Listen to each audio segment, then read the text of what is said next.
24 years ago today, America was under attack. Brave men and women rushed towards the danger. 10 on your side's Ashley Knight spoke with two men with Virginia Task Force 2 who were at the Pentagon the day after the attacks. She joins us now with what they witnessed. Ashley? Aisha, Tom, for many, 9/11 played out on television screens across the nation. Meanwhile, the brave members of Virginia Task Force 2 held the rubble in their hands. Two of them shared their experiences with me this morning and their hope that no one will ever forget what happened that day. Captain Scott Prentice and Jim Ingledew arrived at the Pentagon September 12th, just in time to watch history literally unfold. We all lined up, and it was at that moment is when they dropped that big flag down on the side of the Pentagon. Their minds on their work, they share with me the moment when what happened became real for them. And I said, who's on the pole for the race on Sunday? He goes, there's no race on Sunday. I said, yeah, there's a race on. He goes, no. He goes, you don't know. I'm like, no. The world is watching what we are doing here.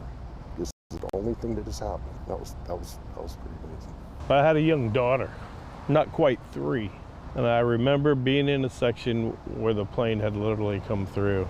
I started finding some like carry-on luggage and stuff, and it had small toys and small children's clothes. I said, hey man, I'm gonna step out. I said, if I uncover a small child or something here in this area, I said, I don't know what will happen with me. He recalls the surrealness of walking through offices, finding signs of a life interrupted. I literally remember walking by desks that still had a cup of coffee and like a bagel with one bite out of it. In my mind, it was like time stopped for normalcy. It takes you some time to get your mind and your soul, if you will, caught up to with what's going on. And unfortunately, they believe it could happen again. I don't know that in 2001 we could have ever imagined 2 planes flying into 2 of the largest buildings in the world, really. So what else could happen that we haven't imagined?